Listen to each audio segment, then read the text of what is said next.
யூதன் யூதன் என்றும் கிரேக்கன் என்றும் இல்லை, அடிமை என்றும் சுவாதீனன் என்றும் இல்லை, நாம் எல்லாரும் கிறிஸ்து இயேசுக்குள் ஒன்றாயிருக்கிறோம். கலாத்தியர் 3:28.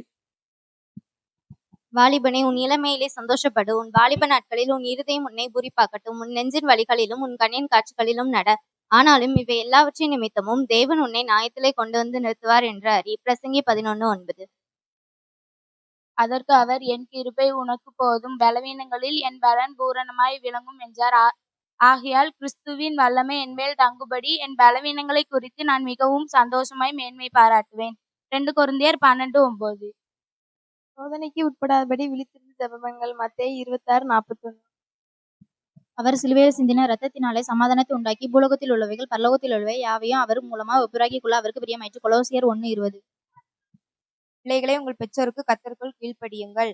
பூமி உனக்கு நன்மை உண்டாயிருப்பதற்கும் பூமியிலே உன் வாழ்நாள் நீடித்திருப்பதற்கும் உன் தகப்பனையும் தாயும் கனம் பண்ணுவாயாக என்பதே வாக்குத்தத்தமுள்ள முதலாம் கற்பனையாகும். எபேசியர் 6:1-3. மனுஷர் உங்களுக்கு எவைகளை செய்கிறார்களோ அவைகளே நீங்களும் அவர்களுக்கு செய்யுங்கள். இதுவே நியாயப்பிரமாணமும் தீர்க்கதரிசனமா. மத்தேயு 7:12. தன் பாவங்களை மறைக்கிறவன் வாழ்வடைய மாட்டான், அதை அறிக்கை செய்து விட்டு விடுவனோ இரக்கம் பெறுவான். நீதிமொழிகள் 28:13. நான் அவர்களுக்குள்ளே வாசம் பண்ணி அவர்களுக்குள்ளே உலாவி அவர்களுக்கு தேவனா இருக்கிறேன், அவர்கள் என் ஜனங்களாய் இருப்பார்கள் என்று தேவன் சொன்னபடி நீங்கள் ஜீவன் உள்ள தேவனுடைய ஆலயமா இருக்கிறீர்களே. 2 கொரிந்தியர் 6:16. அவருக்குள்ளே ஜீவன் இருந்த ஜீவம் மனுஷருக்குள் ஒளியா இருந்தது. யோவான் 1:4.